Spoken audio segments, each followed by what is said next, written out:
Martin Luther King Jr. Everywhere in Martin's hometown, he saw the signs, white only. His mother said these signs were in all southern cities and towns in the United States. Every time Martin read the words, he felt bad, until he remembered what his mother told him. You are as good as anyone. In church, Martin sang hymns. He read from the Bible. He listened to his fathers preach. These words made him feel good. When I grow up, I'm going to get big words too. Martin grew up.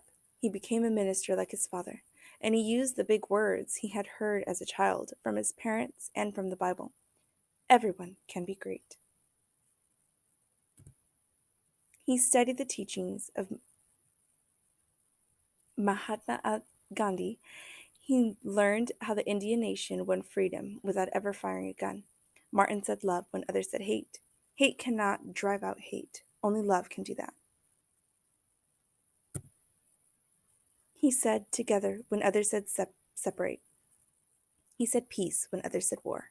Sooner or later, all the people of the world will have to discover a way to live together.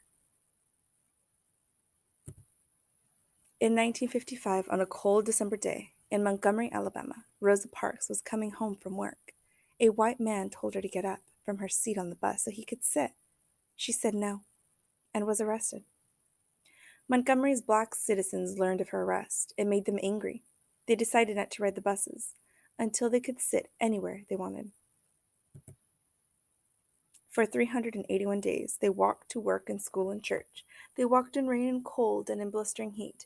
Martin walked with them and talked with them and sang with them and prayed with them until the white city leaders had to agree they could sit anywhere they wanted. When the history books are written, someone will say, there lived black people who had the courage to stand up for their rights. In the next 10 years, black Americans all over the South protested for equal rights. Martin walked with them and talked with them and sang with them and prayed with them. White ministers told them to stop. Mayors and governors and police chiefs and judges ordered them to stop, but they kept on marching. Wait. For years I have heard the word wait. We have waited more than 340 years for our rights. They were jailed and beaten and murdered, but they kept on marching. Some black Americans wanted to fight back with their fists. Martin convinced them not to by reminding them the power of love. Love is the key to the problems of the world. Many white Southerners hated and feared Martin's words. A few threatened to kill him and his family. His house was bombed. His brother's house was bombed. But he refused to stop. Remember, if I am stopped, this movement will not be stopped, because God is with this movement. The marches continued. More and more Americans listened to Martin's words. He shared his dreams and filled them with hope.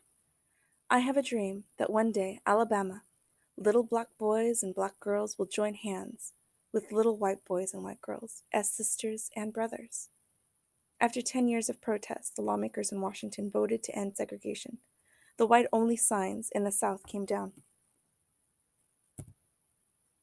Dr. Martin Luther King Jr. cared about all Americans. He cared about people all over the world, and people all over the world admired him. In 1964, he won the Nobel Peace Prize. He won it because he taught others to fight with words, not fists. Martin went wherever people needed help. In April 1968, he went to Memphis, Tennessee. He went to help garbage collectors who were on strike. He walked with them and talked with them and sang with them and prayed with them. On his second day there, he was shot. He died. His big words are alive for us today.